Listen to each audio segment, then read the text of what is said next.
este tema que ya llegamos a casi al final de este semestre, así que vamos a aprovechar el tiempo, porque el tiempo no se recupera.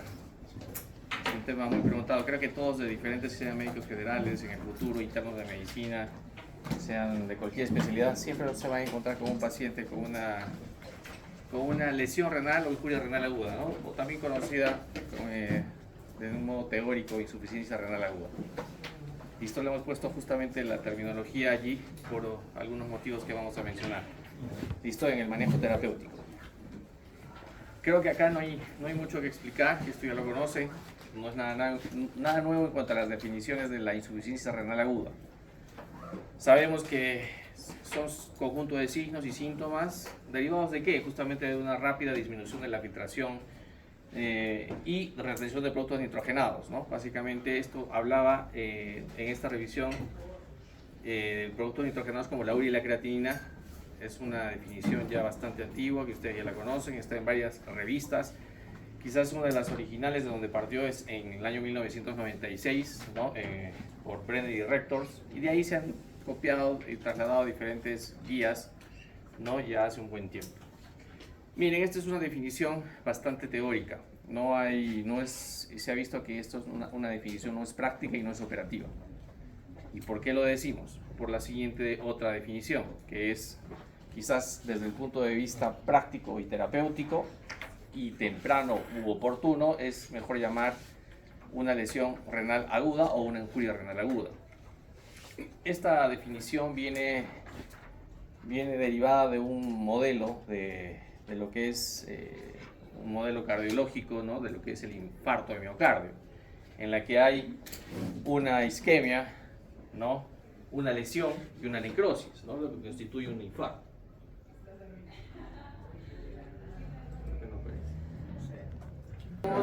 Esta nueva definición, que no es tan nueva tampoco, deriva de ese modelo, ¿no? De isquemia, lesión y necrosis. Y justamente, ¿por qué se debería tomar desde el punto de vista de tratamiento terapéutico oportuno? ¿Para qué? Hablamos de potencialidad de reversibilidad de la lesión. Si tenemos un diagnóstico oportuno y un tratamiento rápido, temprano, podemos recuperar la función renal, ¿no? De repente a su estado basal o lo más cercano a ello, ¿sí? Por eso la lesión renal aguda, desde un punto de vista más práctico para el manejo de pacientes y para el tratamiento, para la terapéutica, se define como similar a la falla de la filtración renal y la función excretora en días a semanas. Acá ya me habla un periodo de tiempo, ¿no? Por lo general se sabe que se espera que haya ocurrido dentro de los menos de 7 días. Ya de acá habla de un periodo de tiempo que puede variar dependiendo de los criterios, como vamos a ver ahora, y hay una retención de productos nitrogenados de igual manera y otros desechos que elimina el riñón con mayor concentración de la creatinina, ¿no? Sérica, y una disminución del volumen urinario gastrourinario. Entonces ya estamos hablando de dos variables, la creatinina y el volumen urinario, porque muchas veces creen que solamente mirando, fijándonos en el aumento de la creatinina sérica, pensamos que ya hay un daño renal o una lesión renal. No es así. ¿Listo? Podemos tener una creatinina aparentemente en valores normales, pero está en un paciente en anuria. ¿Listo? Así hay que tener cuidado para manejar. ¿Y esto qué va a generar? Va a dar algunas consecuencias, ¿no? Va a haber un trastorno del equilibrio ácido-base, hay un aumento del volumen extracelular, hay trastorno hidroelectrolítico, ¿no? Y esto está vigente, es la última edición de su texto guía de Harrison, ¿no? De medicina interna. Bien, ahora bien, en cuanto a la clasificación, ya ustedes conocen, pero hay que dejar claro algunas cosas en cuanto a algunas clasificaciones como Rifle. En el año 2004 se reunieron un grupo a nivel mundial, todavía reducido, un grupo de médicos intensivistas, y llegaron a esta clasificación de Rifle, con 5 estadios: riesgo, injuria, falla, pérdida de la función renal y estado terminal. ¿Qué sucede? Tomaron como referencia la tasa de filtración y el aumento de la creatinina sérica, y iba descendiendo la tasa de filtración en un estadio de riesgo mayor al 25% o aumento de la creatinina de 1.5 veces sobre el valor basal. Y estoy mencionando aquí valor basal, porque muchas veces no contamos un valor basal de la creatinina. ¿Listo? Entonces, eso lo vamos a dejar claro en un momento. En un estadio de injuria hay una disminución de la tasa de filtración mayor al 50% y un aumento de la creatinina sérica por 2 veces sobre el valor basal. Y la falla, disminuye la tasa de filtración más del 75% y un aumento de la creatinina sérica por 3 veces el valor basal, o que tenga la creatinina ya en 4 o más, y que haya además un aumento de la creatinina de forma aguda de 0.5 miligramos por decilitro. La pérdida de la función renal, algunos no están de acuerdo con este estadio, igual como el estado terminal. Como verán, hay una persistencia de la pérdida de la función renal por encima de 4 semanas. Y un estadio final terminal que es básicamente un estadio más de los 3 meses. Si se dan cuenta, el tiempo de 3 meses se correlaciona ya no tanto de hablar de una lesión renal aguda, sino de una enfermedad renal crónica. Si no quiero estos criterios, puedo tener o también el gasto urinario o la diuresis urinaria. En general sabemos que por un adulto debe tener una diuresis horaria por kilo más de 0.5 mililitros kilo hora. ¿Listo? Esto ya lo sabemos, pero acá lo establece para 6 horas en un estadio de riesgo, por debajo de ese valor. De igual manera para 12 horas en un estadio de injuria y para 12 horas en un estadio de fallo. ¿Qué sucede en el año 2007? No solamente se reúne un mayor número de médicos intensivistas sino a nivel mundial, sino también médicos nefrólogos, en el que constituía justamente lo que habíamos mencionado. No encajaba estos criterios de hablar de la pérdida de la función más de 4 semanas desde el punto de vista práctico, terapéutico, oportuno, porque podríamos llegar a un estadio que es ya prácticamente sinónimo de irreversibilidad, o también pérdida de la función renal más de 3 meses, ¿no? Entonces, eliminaron esos 2 criterios en el 2007 y simplemente consideraron el aumento de la creatinina sérica y el volumen o gasto urinario. Varió un poco las veces, ¿no? En una ACI, es el ACI Network, es la nueva clasificación que le dieron en el 2007, un ACI 1, estadio 1, que aumenta 0.5 a 2 veces el valor, ¿no? Con un incremento, o un incremento también de 0.3 miligramos por decilitro. Y ahorita vamos a ver algunos criterios para que no se confunda en cuanto al tiempo, 7 días o 48 horas. El estadio 2, 2 a 3 veces el aumento sobre el valor basal, y el estadio 3 o ACI 3, 3 veces el aumento del valor basal, o aquí ya hablamos de una creatinina, un valor de 4, ¿no? O también con un aumento de la creatinina de forma aguda de 0.5 miligramos por decilitro. De igual manera, acá también agrega lo que es o que el paciente ya requiera terapia de reemplazo renal o sustitutivo renal. Alguna vez alguien me preguntó en un examen, años atrás, pero ¿qué estamos hablando de terapia sustitutiva renal? Ya lo vamos a ver también para aclarar. Gasto urinario, de igual manera no hay mucha variación con el estadio de rifle. Lo único que es en el estadio 3, aquí 3, menos de 0.3 mililitros kilo hora para 24 horas, o también anuria para 12 horas. ¿Listo?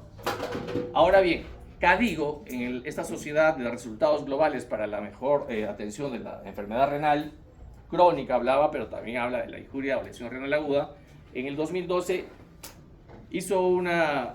tomó lo mejor de ambas clasificaciones, del ACI y de rifle. Entonces, de igual manera, consideró el estadio 1 con el aumento de la creatinina sérica 1.5 a 1.9 veces el valor basal, o la creatinina mayor o igual a 0.3 miligramos de decilitro. El estadio 2, 2 a 2.9 veces del valor basal, y el estadio 3, 3 o más veces el valor basal. O una creatinina de 4, o inicio de terapia sustitutiva renal, o que un paciente menor de 18 años tenga una tasa de filtración estimada menor a 35. ¿Listo? Por el otro lado también se considera la diuresis. ¿Listo? Puedo tener la creatinina o la tasa de filtración, o no la podemos calcular, pero podemos tener la diuresis, el gasto urinario, y poderla calcular no solamente para 6 horas, para 12 horas, sino para 24 horas, ¿no? O menos tiempo, como se hace en unidad de cuidados intensivos. Esta diapositiva ya se las mostré en la primera clase, porque para hablar de ACI se debe cumplir al menos de uno de estos criterios, de estos 3 criterios. Por eso digo, acá podemos ver en el tiempo para 48 horas, menos de 48 horas, o dentro de los 7 días. Si quiero hablar dentro de las 48 horas, tiene que haber aumento de la creatinina sérica más de 0. Igual o más 0.3 miligramos de decilitro de la creatinina sérica. Si yo quiero tomarlo menos de 7 días, aumento de 1.5 veces, igual o más de ese valor. ¿Listo? Y puedo tener un volumen urinario, gasto urinario menor a 0.5 mililitros kilo hora para 6 horas. Que lo podemos hacer la pregunta para 12 horas, para 24 horas. Y de verdad, esto es simplemente un cálculo muy sencillo que podemos obtenerlo. porque pueden venir para 12 horas, ¿cuánto hablamos de una lesión renal aguda? Para 24 horas, ¿cuánto? ¿No? Y por ahí podemos hacer varias preguntas. Bien. La clasificación en el tiempo ya tiene algunos años. Ya en el 2007 algunas revistas publicaron como Nature, Lancet, alguna clasificación en el tiempo, ¿no? Desde la injuria o noxa, que puede ser cualquiera, como ya vamos a ver, pero ya hablamos de a los 2 días, o 48 horas, a los 7 días, y si supera los 7 días estamos ante un estadio de enfermedad renal aguda, pero esto menos de 90 días. Si supera los 3 meses o 90 días, estamos hablando evidentemente de una enfermedad renal crónica. ¿Listo? Y tiene sus criterios propios. Por ejemplo, si yo tengo un AQI para lo que es menor o igual a 7 días, ¿no? Ya lo mencionamos, el incremento de la creatinina sérica, o no, dentro de los 7 días de 50%, o 0.3 mayor o igual de este valor para 48 horas, o una oliguria mayor o igual a 6 horas. Aquí no hay biomarcadores de daño renal, no lo hay. Por lo tanto, si hablamos de AQI, podemos recuperar esa función renal, en la que no podríamos tener de repente algunos marcadores de forma general, los cotidianos. Por ejemplo, como vamos a tener sí en una enfermedad renal aguda, que sí tenemos criterios menos de los 3 meses, pero más de 7 días, que es la tasa de filtración por debajo de 60, ¿no? Que es muy similar a lo que es enfermedad renal crónica, ¿no? O una disminución de la tasa de filtración mayor o igual a 35% sobre el basal, o un incremento de la creatinina sérica por encima del 50% sobre el basal. Pero aquí puede también haber, ¿no? Por eso dice O, no dice I, o elevación de biomarcadores de daño renal. ¿Cuáles? Podemos tener uno muy utilizado, que es la albuminuria, la hematuria, la piuria, que son los más comunes para correlacionar hacia el diagnóstico de enfermedad renal aguda. La enfermedad renal crónica, igual ya dijimos, es muy similar a la enfermedad renal aguda, la enfermedad renal crónica, pero acá tenemos básicamente un marcador que se utiliza porque la mayoría de pacientes con enfermedad renal crónica sabemos que son pacientes diabéticos en primer lugar, en segundo lugar, hipertensos. ¿Qué usamos? Y se utiliza mucho el biomarcador de daño renal, que es la albuminuria, ¿no? Desde la microalbuminuria. O tenemos una enfermedad renal no específica, que no cumple los criterios anteriores y en la que no se establece un marcador específico de daño renal. Esto quizás ha variado porque los marcadores que normalmente usamos, sabemos que es la creatinina, ¿no? La urea podemos utilizar, el volumen urinario, ¿no? Pero podemos tener estos otros marcadores, que son los que están a la mano y se pueden utilizar, pero hay otros marcadores que de repente que depende el momento desde que se inicia la exposición a la injuria y si progresa esta injuria en el tiempo. Ahora bien, estadísticamente, la epidemiología es importante saber, porque un paciente que tenga una lesión renal aguda se va a complicar, aumenta su morbimortalidad. Por lo tanto, sabemos que en el Perú todavía hay registros manuales, lamentablemente en el ministerio, ¿no? Papeles que terminan muchas veces en el desecho, ¿no? O simplemente no se hacen. En salud, a pesar de las limitaciones, se tiene un registro digital, ¿no? Y en base a nivel mundial hay un registro pues, que se ha tomado como referencia, que es una complicación que se da en el 5 a 7% de las hospitalizaciones, ¿no? Y que puede llegar a un 30% en unidad de cuidados intensivos. ¿Aumenta la mortalidad con lesión renal aguda? Sí aumenta, sobre todo en las unidades de cuidados intensivos, más del 50%. O sea, ya no solamente es lanzar una moneda y qué resulta si sobrevive o no, es la sobrevida, pues, o el compromiso de vida es peor, ¿no? Todavía si es que tiene una lesión renal aguda y está en unidad de cuidados intensivos, sea cual fuera la patología que lo llevó allí. La IETSI para salud, a pesar de las limitaciones, como dijimos, desde el año 2019 se digitalizó y se ha ido tratando de que las historias manuales, ¿no? puedan pasar al sistema digital. Sí se ha tomado las estadísticas que la injuria renal tiene una incidencia, de forma aguda, ¿no? De 21.6%. Y la mortalidad probablemente sea 24 o más %. ¿Listo? ¿Qué sucede? Como hay criterios ya establecidos, hay guías y se puede hacer un diagnóstico más temprano, oportuno. Por lo tanto, el número de casos ha ido en aumento, porque los diagnósticos se han mejorado, con criterios, con sistemas digitales, pero también lo que eso significa que eso, si bien han aumentado los casos, nos permite disminuir de alguna forma la mortalidad, porque evidentemente vamos a tratarlo más oportunamente. Por eso la evidencia es que la mortalidad también ha ido disminuyendo de forma global, ¿no? La fisiopatología, creo que ya la conocen, del gasto cardíaco es aproximadamente 5 litros, ¿verdad? Eso lo conocemos, y el flujo sanguíneo renal constituye un 23%, que quiere decir 1100 a 1200 mililitros por minuto. ¿Listo? De esto se va a reabsorber, bueno, primero se va a filtrar en agua 125 mililitros minuto, o lo que equivale a 180 litros por día. Y de esto se va a reabsorber el 99.25% de agua, sobre todo a nivel del túbulo contorneado proximal. ¿Para qué? Filtrarse solamente 1.35 litros de orina, ¿no? Y dependiendo dónde se dé el problema, la noxa, ¿no? Podemos tener causas prerrenales, intrínsecas renales, parenquimatosas o postrenales. De estas, ¿cuál es más fácil o más práctico, o en general llegar a un diagnóstico más rápido con menos recursos? Las prerrenales y las postrenales. Y quizás el número mayor para hacer el diagnóstico diferencial está en el grupo de las intrínsecas o renales, como vamos a ver ahora. ¿Listo? Hablando de estadística, es importante porque también se pregunta mucho, y estadísticamente tenemos que conocer dentro y fuera del hospital la prevalencia de la lesión renal aguda. Normalmente, ya les dije, en el tiempo podemos tener una enfermedad renal aguda entre 7 días y menos de 90 días, que se puede presentar con una lesión renal aguda o sin ella. ¿Qué es más frecuente? La forma de presentarse más frecuentemente es que se presente una enfermedad renal aguda sin una lesión renal aguda. ¿Listo? Estadísticamente hay que conocer, pues, la prevalencia de la enfermedad. Como dijimos, es más frecuente que se dé una enfermedad renal aguda sin una lesión renal aguda.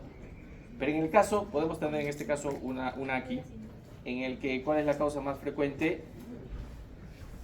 Fuera del hospital, largamente es el problema de etiología prerrenal, el tipo prerrenal. Pero haciendo el promedio en el medio intrahospitalario, estamos hablando de un 55%. La renal fuera del hospital está alrededor del 20%, la postrenal en un 10%. Promediándolo con el intrahospitalario da un 40% y una postrenal del 5%. Dentro de las renales, la causa más frecuente, y esto es en el tiempo.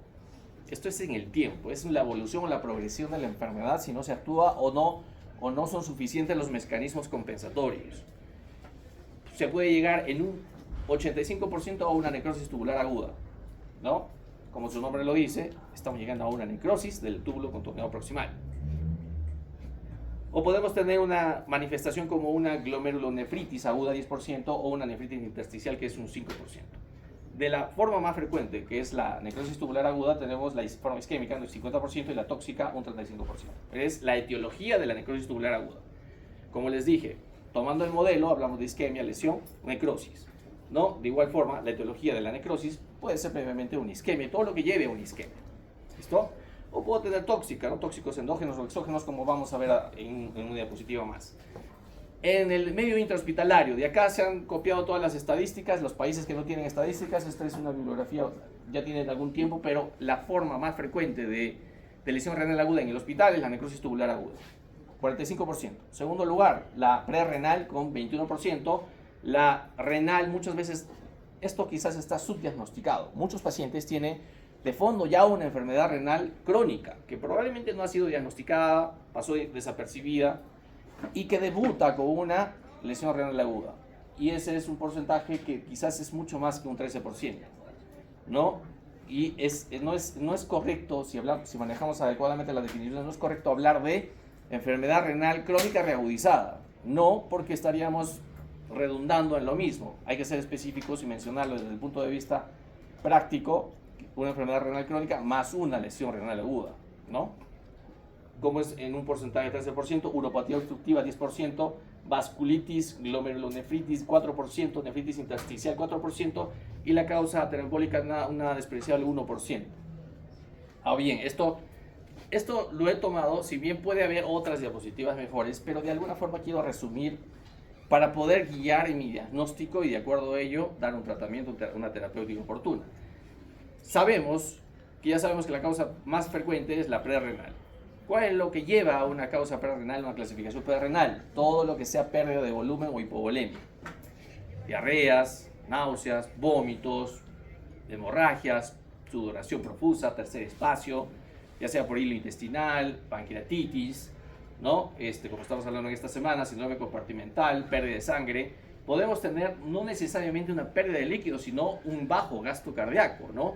Entre ellas la causa más frecuente, tomando el modelo, una isquemia de miocardio, un infarto de miocardio, pericarditis también, valvulopatías, un síndrome hepatorrenal, ¿no? Que se produce muchas veces en las hepatopatías crónicas, ¿no? El tipo 1 y tipo 2, que ya no se llama así, ¿no? El tipo 1 es síndrome hepatorrenal asociado a lesión renal aguda, asociado a AQI, y la tipo 2, conocido antiguamente, ahora es sin AQI, ¿no? Una hepatopatía, una síndrome hepatorrenal, pero sin AQI.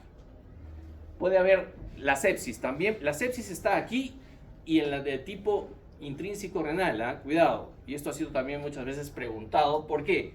Porque en la P renal, si tenemos una sepsis que nos puede llevar a un shock séptico, y ya estando en una sepsis, ya hay una disminución de las resistencias vasculares periféricas.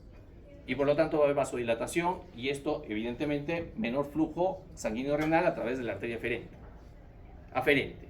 ¿Listo? Y pueden haber otros cuadros, todos los que son, por ejemplo, shock anafiláctico, cuadros anafilácticos, o que esté usando antihipertensivos que bloqueen el sistema renina-angiotensina.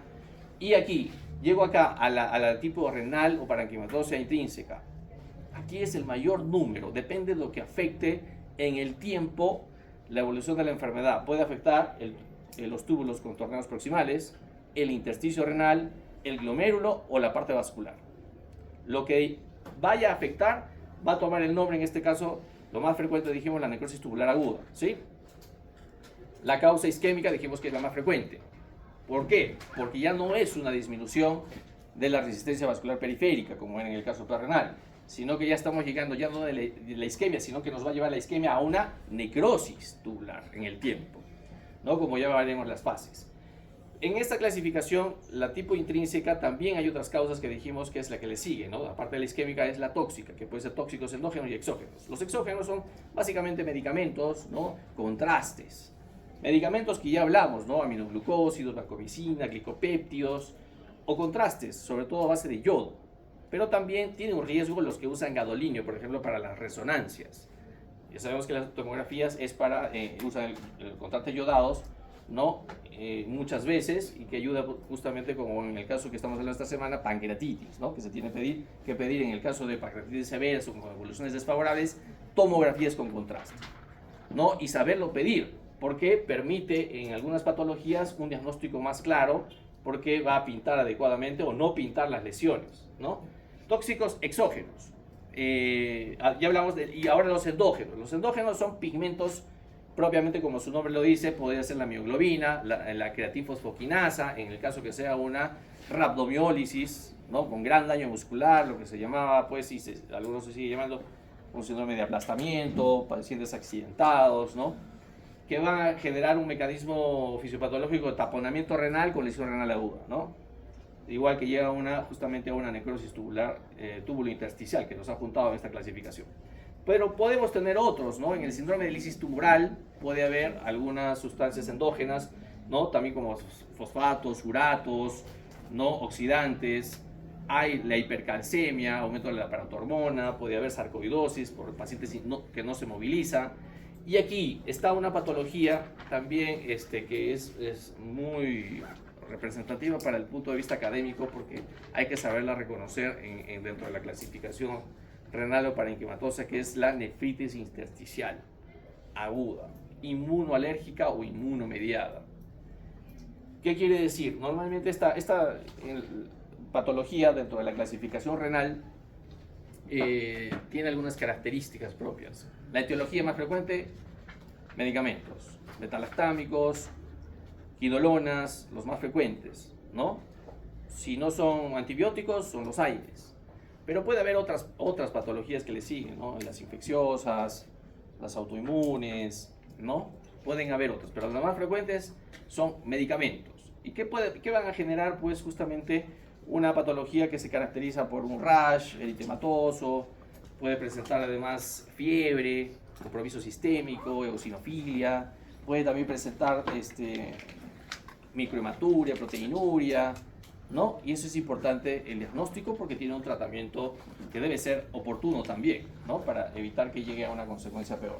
Se afecta el glomérulo, acá no hablamos de patologías aisladas, aquí es una manifestación de una lesión a nivel intrínseco, que pueden haber diferentes glomerulopatías, como vemos allí, que pueden ser de causas post-estreptocócicas, infecciosas, ¿no? Bacteriemias, bueno, pues, y podemos tener otras de tipo autoinmunes o las vasculitis, que pueden manifestarse como vasculitis de pequeños vasos, ¿no? Que son muchas veces asociadas a ANCA o no ANCA, ¿no?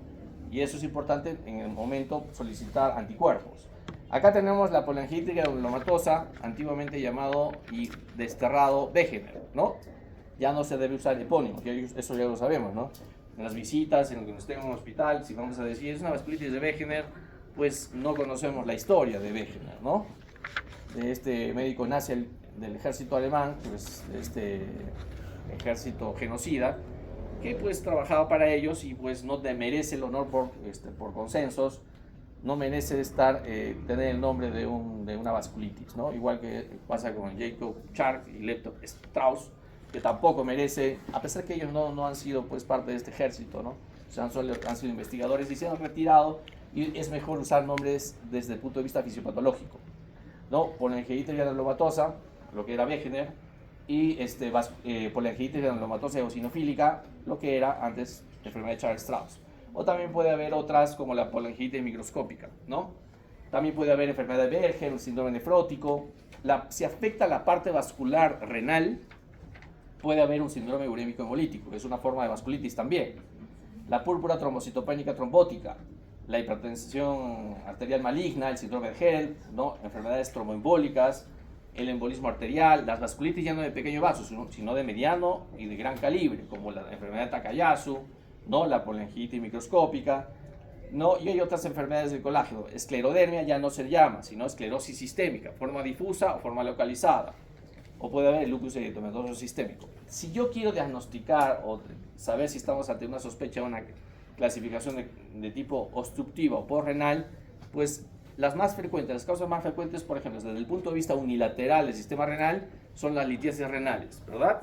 Que los cálculos, las litiasis más frecuentes son a base de, el componente principal es oxalato de calcio, ¿no? Segundo lugar, muy de cerca, hiperuricemia. Y el tercer lugar, al menos hay que conocer esas tres, ¿no? Hay otras más, pero... Y la tercera es estrubita, ¿no? Los cálculos coraliformes, ¿no? Que normalmente se pueden infectar con Proteus mirabilis, Klebsiella, Pseudomonas, ¿no? Pero sobre todo el Proteus mirabilis, ¿no? Preguntas de exámenes, muchas de esta pregunta. Y puede haber litiasis, ¿no? Con la clásica, ¿no? La clínica, ¿no? Dolor lumbar intenso, de inicio brusco, que irradia el flanco y zona genital del mismo lado. Puede ser en algunos casos más raros bilateral.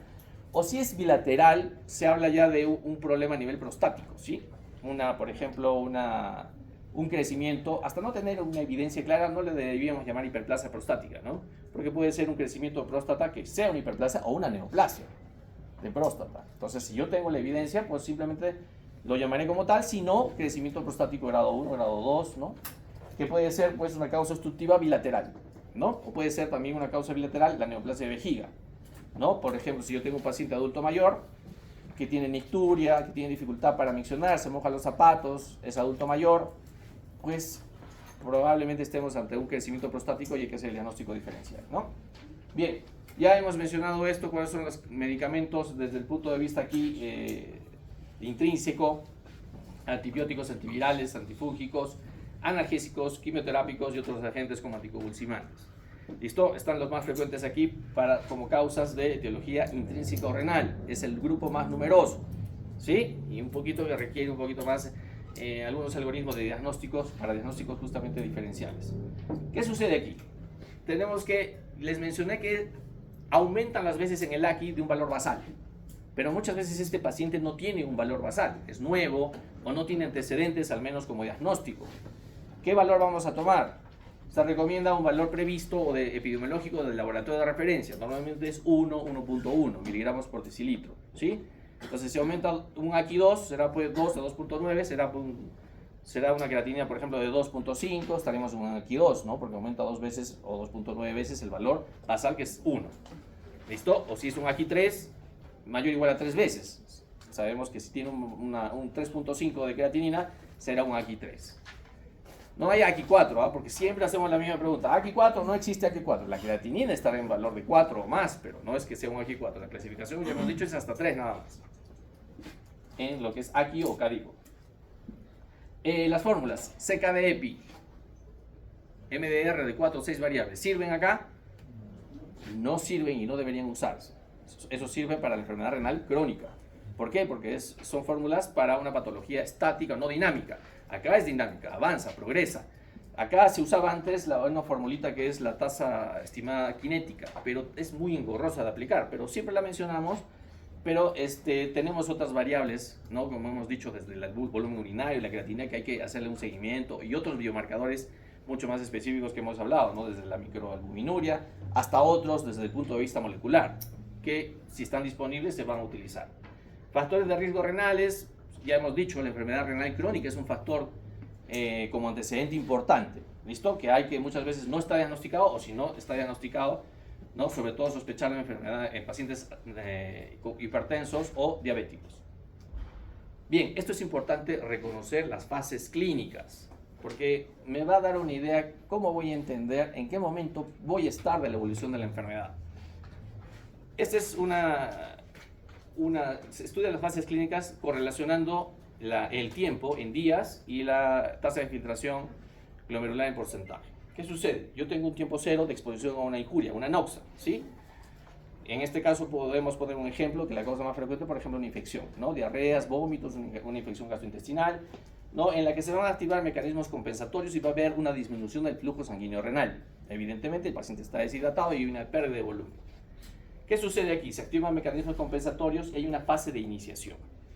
Esta disminución del flujo renal, si se perpetúa ya desde el tiempo cero al primer día, pues va a haber, además de disminución del flujo renal, va a haber una isquemia, sobre todo primero de las células epiteliales del túbulo contorneado proximal.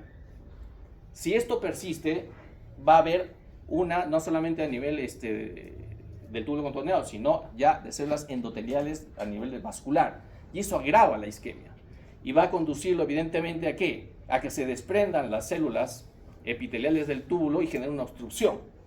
Y esto va a generar que esto se extienda. Pero ya hasta aquí podemos ya tener una necrosis tubular, ¿no? Desde el punto de vista ya finalizando la iniciación y empezando la extensión.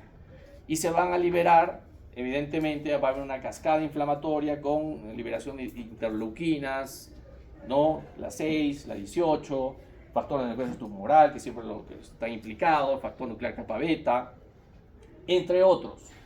Y va a haber esta obstrucción que les digo porque se desprende del epitelio, ¿no? El epitelio tubular, y esto va a hacer que se extravase el líquido hacia el intersticio y eso agrava el problema, ¿no? Se compromete el intersticio, va a haber una coagulopatía a este nivel y esto va agravando el problema, ya estamos en un estado de necrosis y va a generar la fase de mantenimiento en la que va a haber mayor migración ya no solamente de interleuquinas, citoquinas, no quimioquinas, sino también va a haber migración de células, neutrófilos, eritrocitos, ¿no? Y esto va a generar células de reparación, va a haber apoptosis, se va a mantener y llegando a una fase reparativa ya el daño está establecido y la tasa va a estar disminuida de acuerdo a la proporción del daño no generado desde todo el tiempo previo.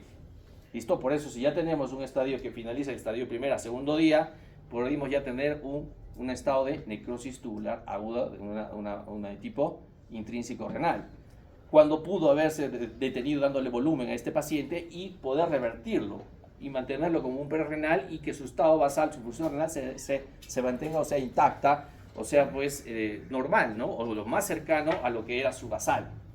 ¿Listo? Entonces eso, desde ese punto de vista hay que entenderlo. Bien, cuando tengo causas prerrenales, hemos dicho que hay mecanismos compensatorios y la causa más frecuente, tanto intra y extrahospitalaria. Pero hay otros exámenes que se pueden solicitar, como el sodio urinario, como la fracción excretada de sodio, ¿no? Muy preguntado, la osmolaridad urinaria, que ya vamos a ver ahorita en un resumen para que lo puedan entender mucho más claro, el cociente urea-creatinina mayor a 40, cilindros hialinos Y en los ejemplos que ya nos hemos mencionado allí, más representativos de las causas prerrenales, ¿no? Que es básicamente pérdida de volumen o gasto cardíaco bajo, ¿no? Disminución de resistencias vasculares periféricas. Si tenemos causas intrínsecas, que la necrosis tubular aguda es la segunda causa, ¿no? Sobre todo a nivel intrahospitalario. Dependiendo de donde sea el daño, ¿no? Glomérulo, vascular, túbulo intersticial, no se pueden pedir algunos exámenes como el FENA. En el anterior, el prerrenal era menos del 1%, en este caso un 1%. ¿Qué sucede? Esto es importante tener en cuenta. Cuando se activan mecanismos compensatorios en la lesión renal de tipo prerrenal, hay pérdida de volumen y es la causa más frecuente. ¿Qué va a ver como mecanismo compensatorio? Se va a retener más agua y sodio, pero sobre todo más agua. Por lo tanto, los exámenes que yo pido, por ejemplo, en el sodio urinario, el sodio en orina va a estar disminuido porque va a estar retenido, ¿no? Y podemos tener pues, el FENA, que es la fracción excretada de sodio, también va a estar disminuido, menor a 1%. Esto por el contrario. Cuando se hay una necrosis tubular, túbulo intersticial, pues se pierde el control y se filtra todo. Se filtra agua, se filtra sodio, proteínas, glóbulos rojos y podemos tener un FENA mayor a 1%. Porque la fracción excretada de sodio pues se va a liberar, así igual como el agua. Y podemos tener hematíes dismórficos y encima la causa sea dañado el glomérulo, pues vamos a tener glóbulos rojos que tienen alteración en su morfología. ¿Listo? Podemos tener cilindros granulosos, necrosis tubular aguda, la piuria, leucocituria, eosinofiluria en una enfermedad tubulo-intersticial y las causas más representativas están allí. Esta formulita, ya les hablé de la fracción excretada de sodio, ¿no? La fórmula simplificada y la fórmula más extensa, que no le vamos a pedir que se la memoricen, definitivamente, no tiene sentido, no, pero ya sabemos que de dónde proviene, simplemente es la relación entre la depuración o eliminación justamente del sodio y la creatinina, o si quiero una fórmula un poco más utilizando otras variables, ¿no? El sodio plasmático y urinario entre la creatinina plasmático y urinario. ¿Listo? Solamente como referencia a cómo se obtiene este valor, que es muy preguntado muchas veces porque hasta cierto punto se puede tener, está disponible para hacerlo y nos guía el diagnóstico. Causas postrenales. Normalmente las causas postrenales, ¿qué voy a pedir? Voy a solicitar una imagen, ¿sí? Por ejemplo, si yo estoy sospechando una litiasis renal, puedo, además de un sedimento urinario, ¿no? Y además de la clínica, puedo solicitar una ecografía, ¿sí? Una ecografía en la que puedo tener la litiasis, hay una hiperecogenicidad, si hay cálculos, sobre todo de oxalato de calcio, ¿no? Puedo pedir una urotomografía o uroten, que es con o sin contraste. ¿Se utiliza con o sin contraste? No, pues si estoy diciendo que los contrastes son una causa de lesión renal aguda, más bien este paciente con un cálculo enclavado, dependiendo del tamaño, cálculos más de 0.5 milímetros, son cálculos grandes, se consideran moderados a grandes, ¿no? Entonces, pequeños son menos de 0.5 milímetros. Entonces, pero si tuviese un cálculo no más de 0.5 milímetros, probablemente se puede haber generado una obstrucción, aumento de la creatinina, retención urinaria, hidronefrosis, y por lo tanto, si yo quiero una uroten para el diagnóstico, es sin contraste. Es sin contraste. Peor si aún si la creatinina está elevada y el volumen urinario está disminuido. Entonces, cristales en el examen de orina también, además de que puedo tener hematíes, ¿no? Una microhematuria o macrohematuria, puedo tener también cristales, como vamos a ver ahora. Ejemplos, ya sabemos, tenemos varios: la litiasis, el crecimiento prostático, la fibrosis retroperitoneal, que está relacionada a una enfermedad más, en la actualidad está relacionada a una enfermedad autoinmune, sobre todo IgG4, entre otras, pero autoinmunes, ¿no? Y un cuadro clínico. Ya sabemos que hay que sospechar. Si tengo un paciente adulto mayor que tiene nicturia, hipertenso, diabético, mal controlado, pues pensaré probablemente que sea pues un paciente con una causa postrenal, un adulto frágil, un adulto mayor frágil. Si tengo un riesgo, por ejemplo, diabéticos, hipertensos, ya sé que este paciente tengo que hacer tamizajes de función renal, tanto crónico, pero sobre todo también agudo. Si las funciones vitales, paciente con hipoperfusión, en shock, probablemente puede ser una sepsis, ¿no? O un shock cardiogénico, si tengo un gasto cardíaco bajo, ¿no? Entonces, ¿me sirven las funciones vitales? Por supuesto que sí. La disminución del flujo urinario también, por supuesto, es un parámetro, es un criterio más. El estado de conciencia, criterios de SOFA, QIT-SOFA, NEWS y otros criterios que utilizan el estado de conciencia para establecer, por ejemplo, sepsis, shock séptico, también se tienen que valorar. Ahora bien, manifestaciones asociadas. Los fluidos. Hay que valorar el estado de hidratación del paciente, sobre todo en las causas prerrenales. Pero también, si yo quiero hidratar a mi paciente, le paso volumen, ahí tengo que tener cuidado con sobrecargarlo de volumen, porque tiene sus consecuencias a todo nivel. ¿Listo? Hay que tener cuidado. La osmolaridad también hay que tener cuidado porque el aumento de la urea me aumenta la osmolaridad, ¿no? Aumenta la creatinina y también puede aumentarse la urea. Puede haber deshidratación celular dependiendo los solutos que puedan haber, ya hemos hablado de eso. Los electrolitos. ¿Cuál es la causa más frecuente por estadística? Tener una hipernatremia. ¿Por qué? Porque la causa principal hemos dicho que es prerrenal, ¿no? ¿Y qué dijimos que en la prerrenal sucede? Más retención de agua y sodio como mecanismo compensatorio. Por lo tanto, va a haber una especie de hiponatremia dilucional, en este caso, y la hiponatremia es la más frecuente. La hipernatremia sí puede ser, es otra causa frecuente, y la hipercalemia. Sabemos que el potasio se retiene en enfermedades tanto crónicas como agudas. ¿Listo? Y hay que tener cuidado con las taquiarritmias cuando son hipocalemias severas, menos de 2.5 miliequivalentes por litro. ¿Listo? Que puede llevar a un paro cardíaco a un paciente. El estado de ácido base, también. Cuidado, sabemos que estos pacientes, los crónicos y los agudos, pueden dar acidosis metabólica a un GAP elevado. ¿Sí? Eso hemos hablado ya en su momento. Hay una disminución de la reabsorción del bicarbonato y hay una disminución de excreción de ¿qué? De ácidos. Eso también ya hablamos en su momento. Bien. Creatinina, un parámetro. Volumen urinario, otro parámetro. Imágenes, otro parámetro. Ya dijimos que el sedimento urinario también es útil.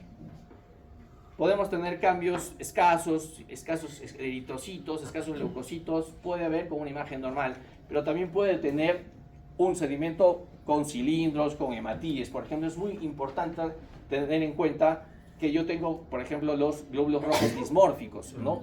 En el sedimento urinario puedo tener glóbulos rojos dismórficos y esto me va a dar una idea que hay un compromiso a nivel glomerular, porque altera la forma del glomérulo, glomerulonefritis. También puede haber vasculitis que afecte evidentemente la parte vascular del riñón. Leucocitos, ya sabemos, cilindros leucocitarios y leucocitos en pielonefritis agudas o crónicas, la nefritis intersticial también. Podemos tener cilindros granulosos o cilindros del epitelio de túbulo renal, que es necrosis tubular aguda, más frecuente, y entre otros que vamos a ver, eosinofiluria también, la nefritis intersticial aguda, ¿no? Ya lo mencioné por qué también. El volumen me sirve, el volumen urinario me sirve, dependiendo si toma poca o mucha agua, sí, me va a servir. Porque en general, cuando hablamos de oliguria, cuando el volumen urinario es menor a 500, y cuando hablamos de anuria, entre 50 a 100, menos de 100, ¿no? Pero esto lo puedo, en 24 horas, o lo puedo determinar por hora, por 6 horas, ¿listo? Así que por ahí, si viene una pregunta, ¿tiene anuria? Y lo sacamos en kilo hora, en mililitros kilo hora, pues habrá que simplemente hacer una regla de 3. La poliuria, más de 2000 mililitros al día. Puede ser enfermedades conocidas como la diabetes mellitus, descompensadas, no tratadas o sin tratamiento, descompensadas, o la diabetes insípida, grandes volúmenes de orina, y asociada a hipernatremia, ¿no? Se pierde más agua que sodio, pero hay una hipernatremia en este caso. Si es que evidentemente no está recibiendo un aporte exógeno, ¿no? Ya sea parenteral o bioral, ¿no? De soluciones de agua. El alcohol y la cafeína también es importante para la poliuria. Ahora bien, me sirve, en un examen de orina, me sirve ver la gravedad específica y la osmolalidad. En términos prácticos ya hemos dicho osmolalidad, similar a osmolaridad, ¿sí? Términos prácticos. ¿No? Uno habla por solución la solución de una solución y el otro habla partículas netamente de peso, ¿no? Peso de partículas. Hablando de osmolalidad es mucho más específico porque habla de peso de partículas. Entonces la osmolalidad es útil, sí, y hablar de orina hay una osmolaridad de rango muy amplio en relación a la osmolaridad plasmática. La osmolaridad plasmática tiene un rango bastante corto, pequeño, ¿no? Que va de, miren, aquí lo normal, que es de 288 hasta 295, 300, ¿no? Dependiendo. Se activa el reflejo, el mecanismo de la sed a partir de una osmolaridad de 288. ¿Y donde se libera la vasopresina para retener justamente agua? A nivel de 280 de la osmolaridad. Entonces, es un rango amplio que sí me sirve para ver el volumen urinario, la osmolaridad urinaria. Pero hay una cosa, la gravedad específica o la densidad. Ustedes habrán visto en un sedimento urinario, si no lo verán, densidad o gravedad específica, y le dan este valor 1.016 a 1.022. Si está por encima de ese valor, ¿qué quiere decir? Que la orina es densa. Y si la orina es densa, está concentrada. Y por lo tanto es prerrenal, ¿no? La etiología. Bien, aquí, ¿cuándo se pierden proteínas? Sobre todo en la fase intrínseca, ¿no? En la etiología intrínseca se pierden proteínas, ¿sí? Se pierde todo, agua, sodio, proteínas, glóbulos rojos. ¿Cuánto es el valor? Porque siempre se pregunta, ¿cuánto es el valor normal que uno espera perder de proteínas en 24 horas? Y cuando ya hablamos de una proteinuria elevada en 24 horas. Entonces, las diferentes sociedades como aquí, KDOQI, NICE, SAIN, las guías británicas, consideran un valor por encima de 150 miligramos, ¿no? En 24 horas. Eso, cuando supere ese valor, estamos hablando de una proteinuria elevada en 24 horas. Hay diversas enfermedades que pueden dar, por ejemplo, un síndrome nefrótico, ¿no? Un síndrome nefrótico da una proteinuria que está por encima de 3.5 gramos al día. Ni siquiera miligramos, gramos, ¿ah? ¿Listo? Así que es importante para el diagnóstico de enfermedades. Síndromes nefróticos más frecuentes, ¿no? La diabetes, ¿no? Las enfermedades autoinmunes como el lupus, vasculitis, eso me guía el diagnóstico. Hay otros criterios, ¿no? En niños, por ejemplo, más de 100, orinas temporizadas, aleatorias, que están como referencia, pero hay que tener las que reúnen la mayor cantidad de sociedades por consenso, es la de 150, mayor a 150. Ya les dije, la microalbuminuria es un parámetro de daño precoz endotelial que hay que medirlo en pacientes renales crónicos como agudos, ¿no? Como ya hemos dicho, sobre todo la enfermedad renal aguda. Normal es que perdamos albuminuria de menos de 300. Microalbuminuria menos de 30. Microalbuminuria entre 30 y 300 y macroalbuminuria más de 300. ¿Listo? Y ya cuando hablen de enfermedad renal crónica se van a dar cuenta que además de estadificar la enfermedad renal crónica en 5 estadios, y en el quinto es el estado dialítico, si yo lo correlaciono con la albuminuria, puedo tener un diagnóstico mucho más claro del estadio en el que se encuentra el paciente, ¿no? ¿Y en qué estado? Sabemos que el estadio 3 al estadio 5 progresa rápidamente. Es un manejo de especialidad y hay que detenerla en ese estadio, porque en el estadio 5 es dialítico y la diálisis es temporal hasta conseguir un trasplante renal, como sabemos, ¿no? Entonces, cuando hablamos de leucocituria en un examen de orina, porque ¿cuánto es lo normal pues, de leucocitos en un examen de orina? Y eso me guía el diagnóstico. Algunos decían 5, 4, 3, no tenían claro. Esto es un consenso, leucocitos más de 2, más de leucocitos, más de ese valor, leucocituria. Hematíes, cuando hablamos de hematuria, más de 3, más de hematríes, más de 3 para considerarlo microhematuria. Normal 1 a 3, microhematuria 3 a 100 o más de 100 macrohematuria, ¿no? Porque después no me acuerdo, me ponen 5 hematíes y será pues normal, ¿no? No, ya hay que buscar de repente la causa, ¿no? Ahora bien, les dije, los cilindros en el sedimento, ¿me sirven? Sí me sirven. Por ejemplo, si tengo el cilindro, los cilindros muchas veces provienen de la proteína de Tan-Horsfall, que es justamente una proteína que se moldea el túbulo y da esa forma de cilindro. Pero puede haber alteraciones de esta proteína en algunas patologías como la lesión renal aguda prerrenal, que dan cilindros hialinos, transparentes, claros, granulosos, ¿no? En la necrosis tubular aguda. Tenemos eosinófilos de tipo cilindros, tipo eosinófilo, nefritis por hipersensibilidad serios, ¿no? La nefropatía intersticial crónica, los grasos, el síndrome nefrótico y un sedimento telescopado, que también se ha preguntado muchas veces en algunos exámenes, porque tiene la combinación de varios cilindros, ¿no? Serios, grasos, granulosos, que se da y que patología, nefropatías lúpicas. Se suele encontrar y pues me guía muchísimo el diagnóstico, ¿no?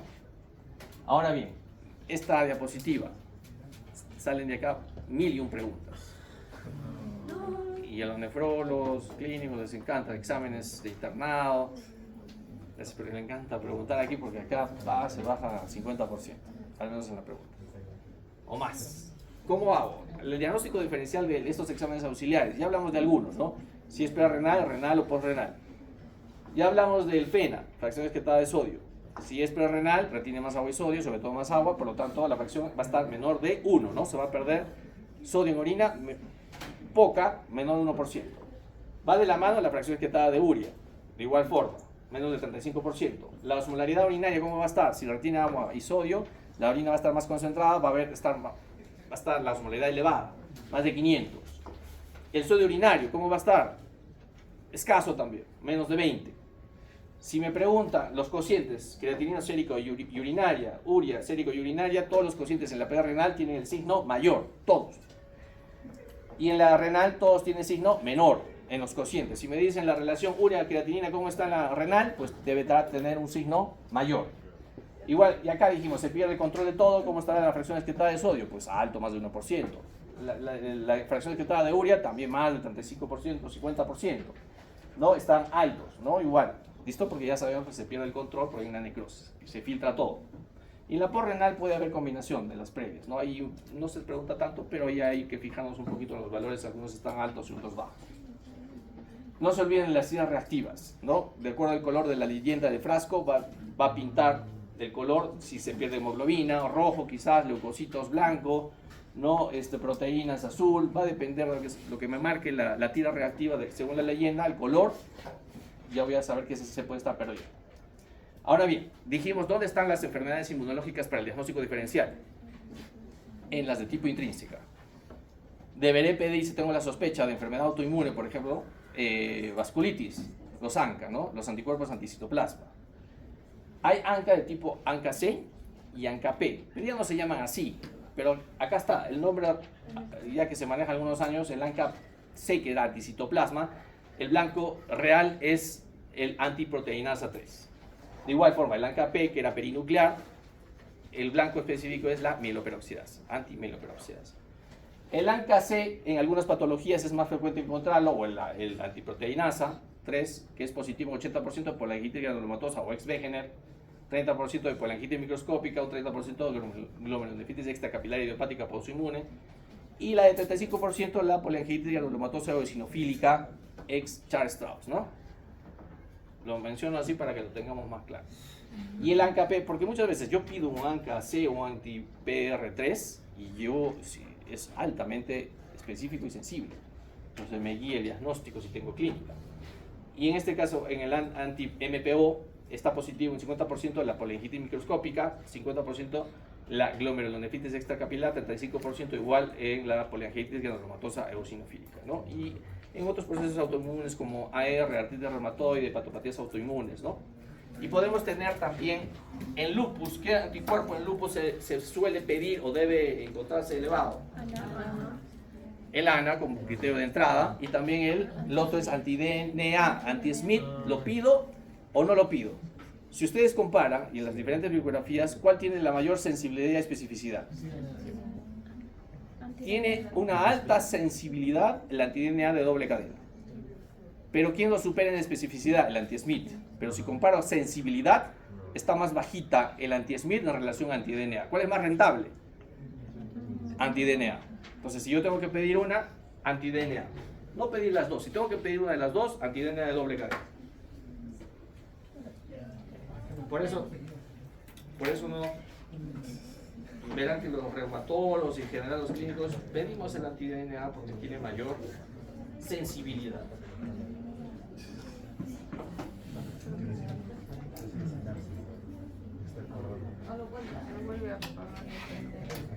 Les decía el anti-DNA, pero también podemos pedir el anti-SSL70, antitopoisomerasa 2, 1, o también el RNA polimerasa 3, para lo que es esclerosis sistémica. Ya no se llama esclerodermia, porque esclerodermia es un término que solo afecta a la piel, pero por eso, como tiene afectación sistémica, tiene que ser llamada, se cambia el nombre a esclerosis sistémica, forma localizada, forma difusa. En casos de síndrome Gutt-Bachor, que es síndrome de pulmón-riñón, que afecta tanto la membrana basal glomerular o la membrana alveolo-capilar, ¿no? Y también quienes dan síndrome de pulmón-riñón, que afecta todo el pulmón y el riñón, los ANCA asociadas, vasculitis asociadas a ANCA. ¿Listo? Cuando salen positivos. Ahora bien, ya tengo mi gran sospecha y ya he hecho mi diagnóstico. Este es un paciente que tiene una lesión renal aguda. No tengo ¿Qué debo hacer ante este paciente?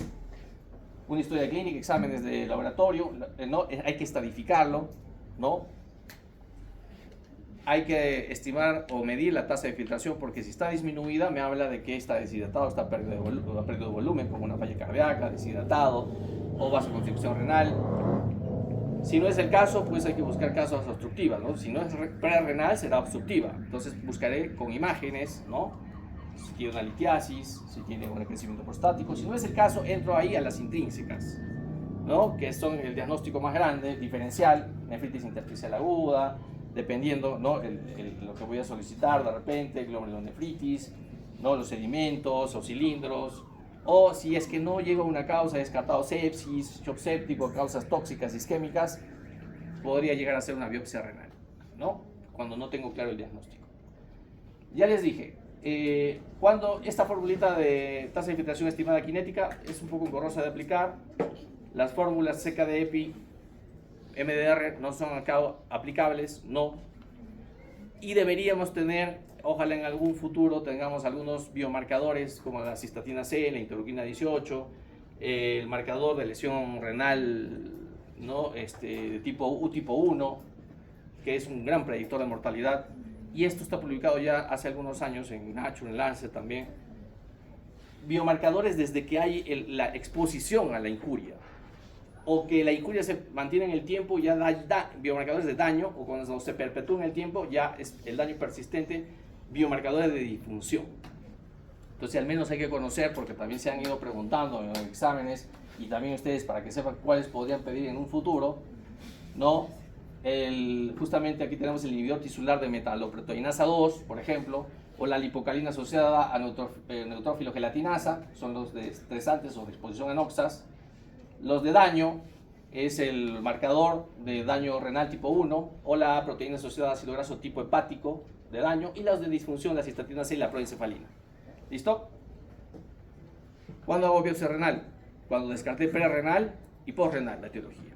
La causa no está clara, la creatinina va en ascenso. Y evidentemente he pedido exámenes, he hecho una buena historia clínica. ¿Se puede hacer al pie de cama? Sí, ecoguiada. Con ecografía, conociendo la anatomía, lo puede hacer un médico clínico, un nefrólogo, ¿ya? Esto se puede hacer, ¿no? Sí, hay que tener, algunos no lo hacen porque es altamente vascularizado y temen a la hemorragia. Pero si se conoce adecuadamente la anatomía y tengo un ecógrafo que me ayuda, pues se hace. En mi servicio lo hacemos, ¿no? Y en otros servicios seguramente también, y debería hacerse con un ecógrafo. Y con una aguja Trucut, ¿no? Que nos ayuda, pues una aguja larga, ¿no? Complicaciones. ¿Cuáles son las más frecuentes que generan mortalidad? Porque ya conocemos que hay complicaciones metabólicas, cardiovasculares, infecciosas, pulmonares, respiratorias. ¿Cuál es la que genera más mortalidad? Las infecciones, la sepsis, la infección del tracto urinario y las neumonías. Y en segundo lugar, ¿cuál? Las cardiovasculares, edema agudo de pulmón, pero el paciente a veces está en anasarca, ¿no? Las arritmias, las pericarditis, ¿no? Y otras más que ya sabemos, trastornos metabólicos, ¿no? Pero las principales que generan más mortalidad son esas, infecciosas y cardiovasculares. En el manejo, ya para terminar, entonces pasamos. Manejo hemodinámico, evitar nefrotóxicos, la dieta, tratamiento de la causa y la terapia sustitutiva o terapia de reemplazo renal.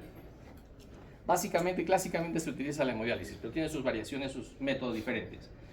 Manejo hemodinámico, fluidos. Se recomienda los cristalóides balanceados, lactato de Ringer, plasma light y Solite, que se asemeja básicamente al plasma, ¿no? Es más fisiológico. Y si no hay, pues el cloruro de sodio, ¿no? Porque tiene sus ventajas las cristalóides balanceadas. Se evita la acidosis metabólica hiperclorémica, ¿no? Es importante eso para evitarlo y se menciona. Si no lo hay, bueno, el cloruro de sodio al 0.9%. Vasoactivos, vasopresores en shock séptico, por ejemplo, en shock cardiogénico, para buscar una PAM mayor a 65. Cuidado con la sobrecarga hídrica. Si es una PA renal, le estoy dando volumen, porque puede dar edema agudo de pulmón, si es que además ya lo había antes. Valorar respuesta hemodinámica y diuréticos de ASA en altas dosis si tengo sobrecarga hídrica. La única indicación desde el punto de vista renal para usar diuréticos de ASA y en altas dosis además es sobrecarga de volumen. Hay la prueba de estrés de la furosemida para ver el pronóstico. Si un paciente tiene un AQI1 y quiero ver el pronóstico, si va desarrollando un AQI3 rápidamente, puedo hacer la prueba de estrés para la furosemida. 1 miligramo por kilo de furosemida, ¿no? Y veo que en las próximas 2 horas debe orinar más de 200. Si orina menos de 200, este paciente tiene una alta probabilidad de un AQI1, hacerse un AQI3 o avanzar en una enfermedad renal aguda y quizás, si no hay un control, a una crónica. ¿Listo? Pero tiene que haber un bolo previo de volumen. Si no, si yo le aplico el test de estresante de la furosemida y el paciente está seco, deshidratado y ya está isquémico a nivel renal, pues lo voy a llevar a una necrosis y en adelante, ¿no? Entonces, cuidado con las pruebas de estrés de la furosemida. Las calorías. 25 a 30 kilocalorías por día es lo recomendable. Y las proteínas, siempre se pregunta ¿cuántas proteínas? El nutricionista va a estar diciendo ¿cuánto le doy de proteínas a un paciente con la lesión renal aguda? Y encima que está en diálisis. Ambos pacientes tienen un mayor consumo de proteínas, hay que aumentar las proteínas, 1.2 a 1.5 gramos por kilo día. Pero si es un paciente renal crónico o no está en diálisis, se da proteínas de forma estandarizada, 0.8 a 1.2 gramos, que es el requerimiento basal, por kilo día. Potasio, no más de 2 gramos al día. La glicemia siempre, si sobre todo son diabéticos, mantenerla en 140 a 180. El sodio, no más de 2 gramos al día. Y nutrición enteral en lo posible, si no, para enteral total, pero evitar mantener al paciente en ayuno para evitar la translocación bacteriana y agregar causas o infecciones. ¿Listo? En pacientes críticamente enfermos. Evitar nefrotóxicos, los medicamentos, los contrastes. Si vamos a usar contrastes, ¿quiénes tienen mayor riesgo? Los que tienen tasa de filtración menor a 30 y los que tienen lesión renal aguda. Evitar AINES. Y si yo le voy a usar un contraste en un paciente que tiene riesgo, lo voy a hidratar, le voy a pasar 1 mililitro kilo hora endovenoso previo a las 12 horas y post 12 horas. ¿Qué evidencia tiene la N-acetilcisteína? Que también es el antídoto para la intoxicación por paracetamol, ¿sí? Algunos mencionaban que disminuía, atenuaba el daño renal. No hay evidencia suficiente que lo respalde, al igual que el bicarbonato, las estatinas y los diuréticos. La mínima dosis hay que darle contraste y sobre todo contrastes de baja o isosmolaridad, ¿no? Que son isosmoles, en la osmolaridad neutra.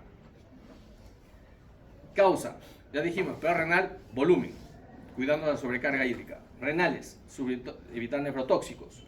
Medicamentos, ¿no? La inmunosupresión, enfermedades autoinmunes, controlar la presión, ¿no? La sepsis, ¿no? Nos puede dar shock séptico. Hemodiálisis, si es un tóxico exógeno, ¿no? O endógeno, si es dializable, por ejemplo. Recambio plasmático, plasmaféresis, trombosis púrpura, trombocitopénica, trombótica, se usa plasmaféresis. Si es postrenal, buscar desobstruir, ¿no? Por ejemplo, si es un cálculo renal, es un cálculo grande, más de 20 milímetros. Porque si fuese menos de 20 milímetros, se puede usar litotripsia extracorpórea de ondas de choque.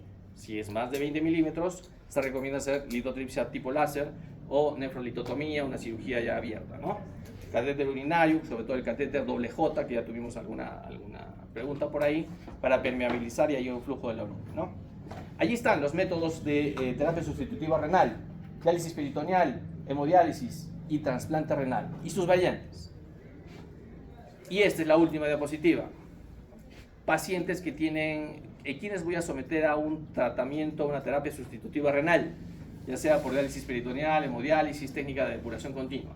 Esto tiene que manejarlo siempre porque van a tener un paciente, no porque la creatinina está elevada, lo vamos a decir, ya necesita diálisis, llámeme al nefrólogo. No, hay criterios, porque la hipercalemia que no responde a tratamiento médico y está a más de 6.5 miliequivalentes por litro, esto es un criterio para dializar.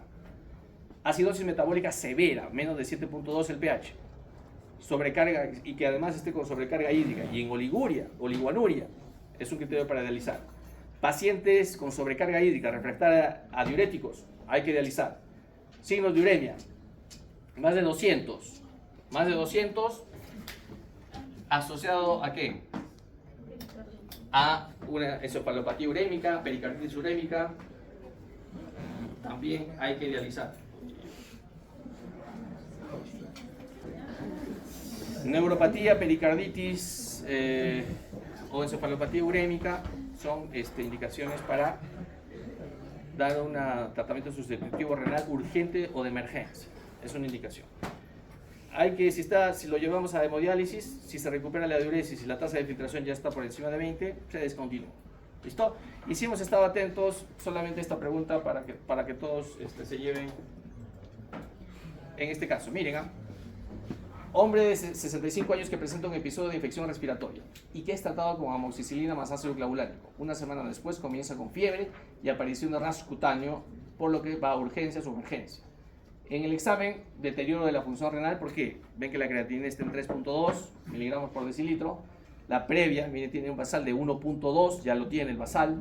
Tiene eosinofilia, presencia de proteinuria, microhematuria en el examen sistemático de orina. ¿Cuál es la aptitud más correcta en este paciente en la terapéutica? Es necesario realizar una biopsia cutánea para establecer el diagnóstico. ¿Hay que aumentar la dosis de antibiótico? Pues probablemente se trata de una nefropatía tubulointersticial aguda de etiología infecciosa.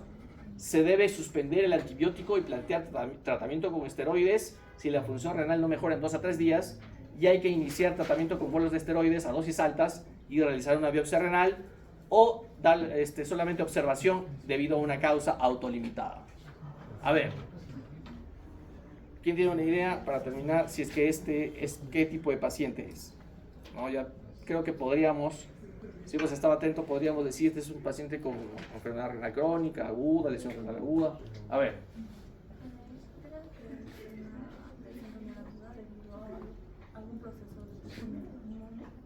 Autoinmune. Ajá, por ejemplo, una GPA de eosinofílica. Entonces yo creo que se podría dar tratamiento con bolos de esteroides y realizar una biopsia renal. Bolos de esteroides y una biopsia renal. ¿Ya? Es una opción, bolos de esteroides y una biopsia renal. La biopsia renal la indicamos, ¿por qué le indicamos la biopsia renal? Porque quiero saber qué, ¿Por qué? o sea, qué tipo de... ¿En qué momento está indicada la biopsia renal? Cuando la causa pre-renal y post-renal se ha descartado y no tengo una causa clara a pesar de los exámenes, todo ello, ¿no? Ya. ¿Alguien está de acuerdo o alguien está en desacuerdo? ¿Alguien más? Para cerrar, ¿alguien más? ¿De qué se trata este paciente? Una GPA. A ver. Es un paciente que como ustedes dijo tiene nefritis intersticial. Ya, empecemos. Es una lesión renal aguda, es un AKI, ¿sí? ¿Es un AKI? ¿O no es un AKI? ¿O es un ERA? ¿O es un ERC? Es un AKI. ¿Qué AKI es? No, pero es un AKI 1, 2, 3, 4. ¿Cuál? Porque si no lo sé, uy, no, de repente pues tengo tiempo, ¿no? Tengo tiempo. Entonces si es un AKI 1 tengo tiempo. Si es un AKI, no sé, 3, tengo que actuar, ¿no? ¿Es un AKI 2? Porque no es más de 4, pero sufre bien un 2 que es basal, supongo. Ya, eso vamos a aclarar. ¿Es un AKI 1, 2 y 3? Si es un AKI, un AKI 1 es el basal, o sea, perdón, es el 1.5 veces. Un AKI 2, 2 a 2.9, ¿no? Veces el valor basal. ¿Cuánto sería el 2.2 veces o 2.9 veces? Estaríamos hablando de 2.4, ¿no? Y si es, entonces sería un AKI 3. ¿Cuánto tiene? 3.2. Ya, bueno, normalmente debería ser, este paciente probablemente no tiene un basal normal, ¿no es cierto? No tiene, normalmente es 1, pero está ligeramente elevado. ¿Pero cuánto elevado? ¿Por 3 veces? ¿Lo multiplicado por 3 o no? No es exacto, ¿no? Podría ser, ya, 2. Porque no cumple el criterio de... Ya. Es un AKI 2. Ya siendo fino en el AKI. Ya. Es un AKI 2. ¿Cuál es la opción? Dentro del AKI 2, ¿qué tipo es? Ah, ya, la extrínseca, ¿no? Intrínseca. ¿Y de la intrínseca cuál? ¿Y por qué?